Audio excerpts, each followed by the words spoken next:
a lady tonight. Brandon, I'm finally ready to film booze reviews on time. What the hell are you doing? I'll just throw something together. Come on, we have to be on set in 15 minutes.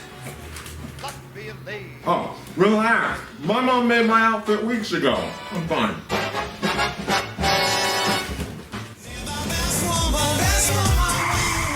Hi everybody, it's your boys, Brandon. And Josh, abracadabra! We don't talk about Dragacadabra, no. Dragacadabra? They did sugar cane wrong. Oh. I'm still upset by that. Speaking of abracadabra, I think someone went poof and turned the lights off at the beginning of this episode. Oh, it was the ghost of Heidi. It was the ghost of Heidi. We jump in this week saying goodbye to Heidi. The bitches don't even get to erase the mirror before the power goes down. And how many of y'all thought that shit was gonna be some kind of shenanigans where some drag queens come back behind a mirror again? I know I sure did. This is not All Stars, so we don't have the gag of somebody, the whole crew coming back. Maybe, and if they're gonna have a girl come back, it's a little late by episode 12. Well, yeah, but they always seem to have something up their sleeve, so I totally thought it was on purpose and not that Heidi backed over a freaking transformer in her tractor when she was leaving. But sadly, she is gone, we have to move on. But before we do that, I've done my research, and it turns out we've been wrong this whole entire time. Oh? Heidi's middle name is not Nina. She clarified after she went home, that was a rumor that was started on Reddit that she didn't want to correct until now because she thought it worked. Heidi in the closet. It's just Heidi in closet. Heidi in closet. Oh. And we're going to miss her, but she's going to look good with that Miss Congeniality check. Yes, she will. This week we see RuPaul appear in a video, so that bitch was somewhere filming. This is where she gives the rules. And then she actually does come in as a boy, in the boy look, wearing a wife beater and a Klein Epstein and Parker suit. Yes. This suit, heel. I loved this. This was Heather's meets Clueless. Yes. It was Heather's and Clueless colors. Loved it. This is a heel, and I'll tell you why. Because if a bitch wear that, ace, whatever you call it, wife beater we call it where I come from, but whatever the technical term is nowadays, and you can wear a suit under it, and that's a fashion statement, I say, amen, let's go for comfort. So the mini challenge this week is Vegas Drag. Yeah, so we do get a mini challenge with only 5 girls left. It seems too fucking late. Okay, you guys should have been putting mini challenges the whole time if you're gonna do that. This is too late. Too late. Well, they wanted to tie it in with all this lip sync Vegas extravaganza show, and yeah, I agree. They should have did it with 7 or 8 girls, so they had teams, maybe even. And also, given that they held off this long, I feel like there was a Vegas runway, and maybe they were planning on doing this challenge earlier. Maybe for the Madonna Rusical. Instead, they were going to do this Vegas show and have all the girls have their Vegas looks. But here we are. We got to show them. You brought them, show them. Maybe it was some shenanigans with Sherry and them trying to edit the bitch out that they had to run and scramble her out. So... Anyway, this is fun. They're just giving their showgirl moment, and the winner is Gigi Good. Gigi with the Vegas headdress, right? For this week's Maxi Challenge, the girls have to pay homage to their Drag Race sisters that are performing, or were performing, at Drag Race Live at the Flamingo Hotel in Las Vegas. Right. So we got a whole Vegas theme. The girls are putting on a show there. Mm-hmm. Kimora Black's there. She lives there. Cameron Michaels. Well, we know Coco's ass didn't get invited because she has to wait tables down at the drag brunch. Don't do Coco. Down the street, hoping to get an invitation.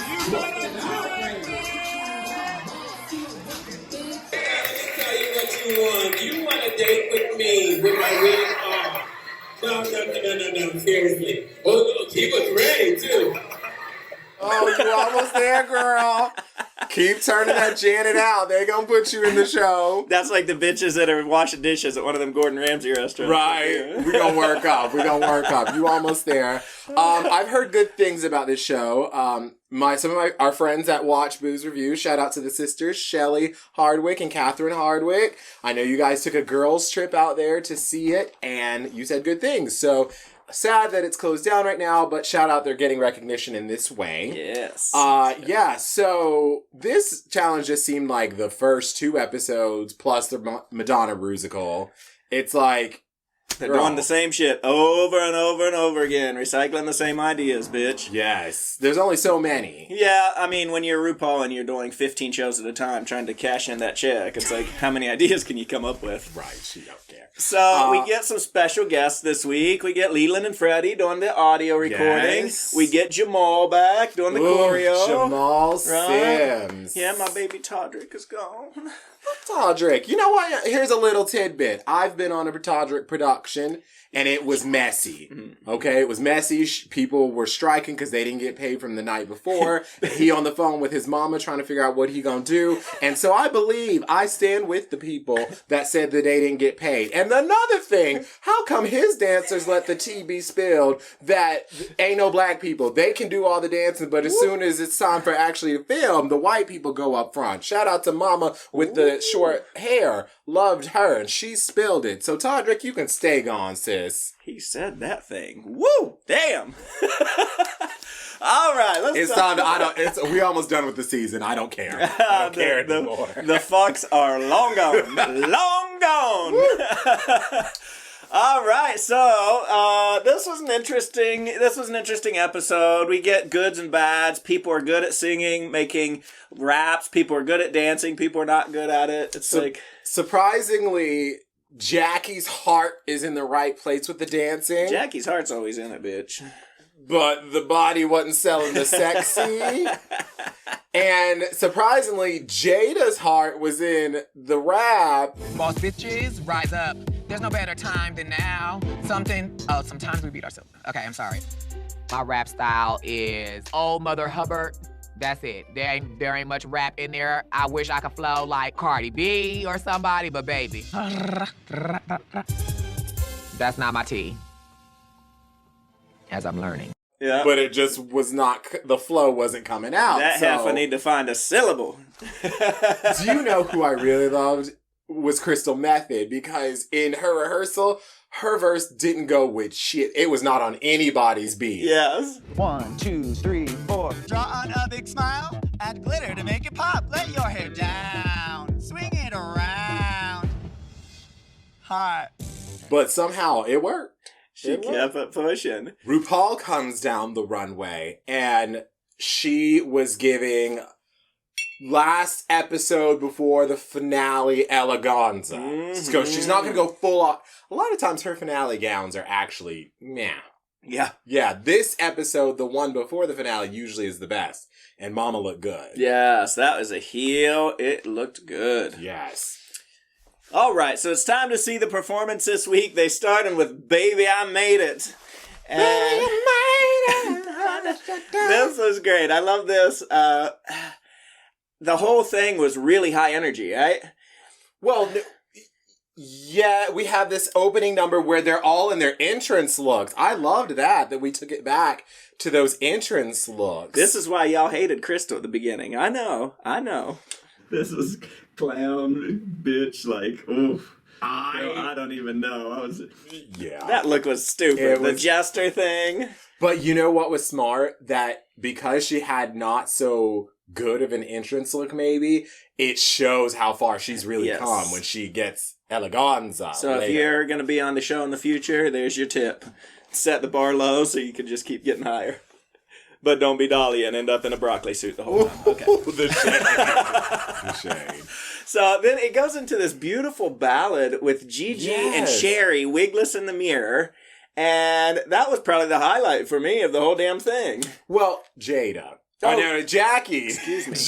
It was Sherry and Jackie to start. Bitches, don't come for me. I know that was a mistake you don't want to make. Right. Oh, we're not even allowed to say Sherry is doing good on the show. Okay, if you want to know the tea on that, check out Kennedy Davenport's Twitter and Instagram. They lit into her for simply saying Sherry's doing good on the show, but fuck her outside of the show.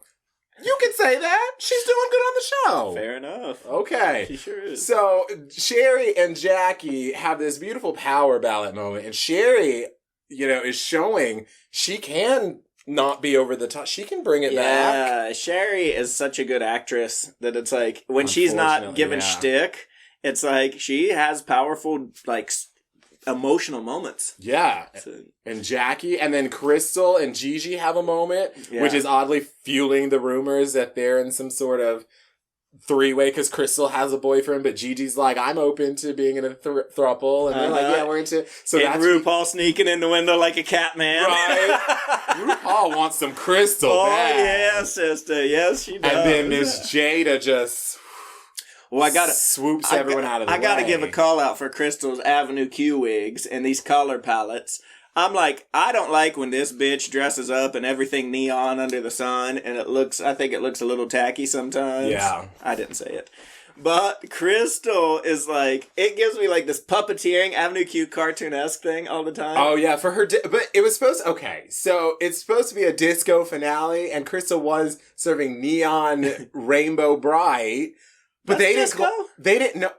Neon, famously the 80s. Oh, yeah, that's true. Famously the 80s. Funky Brewster. But they didn't give her shit in the critique for it. Later. Okay, I see y'all. Yeah. So, the performance, it's good. It's a top 5. The performance was going to be good. It's going to be good. It was good. RuPaul tells us... Category is eleganza extravaganza. Okay, speaking of Brandon, let's talk about our looks this week. So we decided that for the finale, we're going to serve our signature eleganza.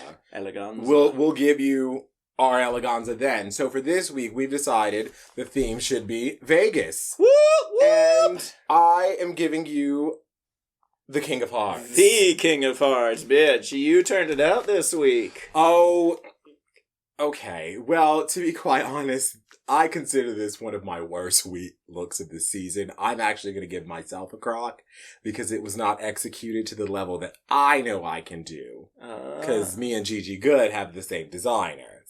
So, crock for me. What are you saying? I'm going to hire Gigi's mom as a costumer. Come on, bitch. Oh, bitch. This week I am giving you a traditional, classic, heterosexual version of a Vegas magician. Sorry, Chris Angel. This is the trick of the day, Brandon. Would you clearly hold my wand? No. This wand. Now, as you will see, there is nothing in my hat, right? Now squeeze that wand, move it back and forth a little bit. Oh, yes. Abracadabra! Look at that, it's a rabbit! It also caused me to lose an eyebrow. I don't know how that worked. Be careful, it's a mean one. All right, first on the runway, we had Crystal Method. And Crystal Method was giving me a sexy Norma Desmond meets the genie from Aladdin. Yes. And it meets Violet when she was turning Violet. Violet, yeah, not Violet Chachki. I love any Norma Desmond type headpiece. Is like, yes. That turban is like so elegant, I think. I'm going to clock her for Blueface. Smurfs are going to come for you in about 15 years. But you know what? The judges said it right. It's like putting all this together and like, if I would like it, they're like, how would I like this? The only complaint I have is I would have did like the neon wig underneath because she had the neon cheek dots. Okay, match those up. Yeah, match that up. Matchy. Yeah, I'm going to give it a heel. Definite heel. Next down the runway, Gigi Good, taking us back to the 80s prom look. Oh, Gigi. As much as I'm annoyed with Gigi's sort of uppity privilege, cocky attitude, I can't take it away from her. This looked good. Yeah, there's so many creative ideas. I love the medal, too. It's like, you all, like, even if you weren't around in the 80s, you knew that bitch that showed up and always got picked on. That was Gigi. She was giving me Barb from Stranger Things if she came back from the other dimension, snatched. As a supermodel. But she still needed some teeth work, so we were going to fix those teeth. That's right, exactly. Okay. Heel. Gigi heel girl. Then we have Jackie Cox, and Jackie this week is delivering Jackie was giving a Christian Dior's silhouette meets Andy Warhol, sort of that print, negative color, Campbell soupish type thing. So the silhouette was very there, but then the color palette was just like cranked. I liked this. It's hard when you wear that silhouette because you have to get it just right so the hoop skirt doesn't fall and fold under. So you can tell that it's the hoop skirt. It has to lay just right. Yeah. So that took it down a couple of points for me, but I'm still going to give it a heel. Oh, yeah, so it's a heel. And I love how it looks different. It looked like colorful wax paper to me, built into a beautiful dress heel. Then we have my girl Sherry Pie. Hello, Sherry. Well, hello. Yeah, we get this Hello Dolly tribute. Oh my God, this was so good. Sherry. It was like a Kentucky Derby meets a Hello Dolly. Well, she said in her overview, or her voiceover, that it was Mae West. And so, highest heel. Highest heel. Highest heel, girl. Mae West, and Mae West done right. That is 1933 when Mae West started films. Yes. And before Mae West. This was everything. And I like how Sherry says something about giving a tribute to the past and old Hollywood and stuff like that. That's her gig. That's her shtick. And that's the area she's going to go in. Go for it. Highest deal. And last down the runway, Jada, the essence of the halls. Jada, oh my God. Jada looked gorgeous. Gorgeous. She looked like a Nubian queen. This is a pageant queen from head to toe, bitch. This is, the hair, the wig just looked like she was styled by a bridal, hairdresser. Yeah. It was just jaw-dropping, elegant. Heel.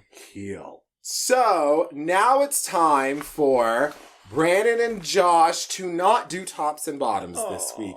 There's only 5 girls, and it really is just, one of them's just gotta go home. And so there's not really, and let's be honest, there really were no tops and bottoms this week. When you get to this point, there is no bottoms. They're all turning it out and doing amazing.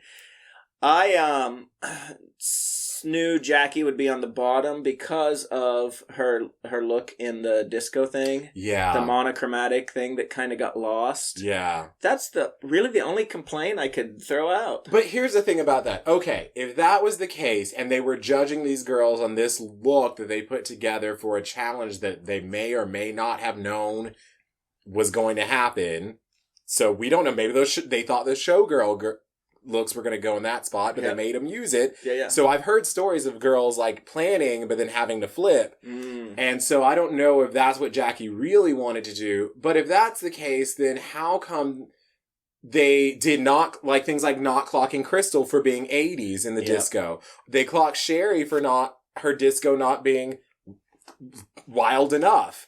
At some point, you have to pick and choose what you're clocking, and that's where they're at the point where they're like, we can't find shit that's wrong. Here's the other thing. Gigi's wasn't disco either. No. Gigi was wearing all red hearts. Okay, girl, I see you. Lil' Kim. Yeah, she was wearing, and the red wig, that wasn't disco either. That was sexy, though. I'll give you that. So it just seemed, and I also like the fact that we heard the conversation in the workroom, like, okay, what do you think it's going to come down to? They're like, track records. They bring up the track record, and Jackie's like, no, that doesn't mean shit. Evie won with only 1 win, and Brooklyn had all these wins, and she didn't win. That's true, and if we went back through the track record, I would have taken away about 3 wins from Gigi anyway. That track record means nothing when they do that. So they go by the trophies, they go by the numbers. That means Jackie Cox and Crystal Method. I'm sorry, my dears, but you are both up for elimination. 2 queens stand before me. Ladies, this is your last chance to impress me and move on to the grand finale, season 12 of RuPaul's Drag Race. And it's Crystal and Jackie on the bottom this week. And Gigi wins again? Yeah, Gigi. For some reason. Ugh. And so they get to lip sync to On the Floor by J-Lo and Pitbull. Pitbull, yes. And thinking of something funny, Jackie Cox and Crystal Method, and you all have seen both them bitches out of drag, to put them on this song is kind of shady and funny. This is a good dance club song. Like, I know all the Latin queens everywhere are pissed that they couldn't have got this. They turned it out, though. I'm not going to take away from them. It's just, it was funny because it was something. They were doing their best. and it was and I felt bad for Jackie because we knew as the audience that they're like, we're just got to go by the track record. And thus, nothing Jackie could have done would have mattered. No, because Crystal had finally gotten a win. If you were in the 1% that didn't think Jackie was going home after this episode, leave a comment below. But we all know all y'all bitches thought Jackie was going home from the beginning. She could have moved mountains and she still would have been on the chopping block. Absolutely. So Jackie goes, and all of a sudden we have 4 queens left. We have for the finale. 3. And one's disqualified. Exactly, because we pulled an All-Stars 4 choppy editing to go, all right, if you're Team Crystal, hashtag Team Crystal, hashtag Team Gigi, hashtag Team Beep. Not even that, bitch. I would appreciate a cut to Sherry and say disqualified underneath or something. But they just went, Crystal, Gigi, and Team Jada. And I'm like, girl, you know there's another bitch standing right there that you have to acknowledge somehow. No, they just totally did. It's like she doesn't exist. Oh, girl, and my you know eyebrow's steaming up still. I want to say one last thing before we leave today, because if you would have asked me, if we would have played the game at the beginning of the season of who is going to be in that manila envelope, there is no way. I might have had Gigi in there, but I would not have had Crystal or Jada. And this season did take us on a tour. We went on a journey. But it's not over yet, y'all. We still have potential. I don't know if they're going to do a reunion, obviously, with the filming, but they're going to do something for the finale. So it is not over yet. Hashtag, let us know in the comments who you're rooting for. And, yes. We'll see ya. We'll see ya at the finale, bitches. Padoop. Off with your head.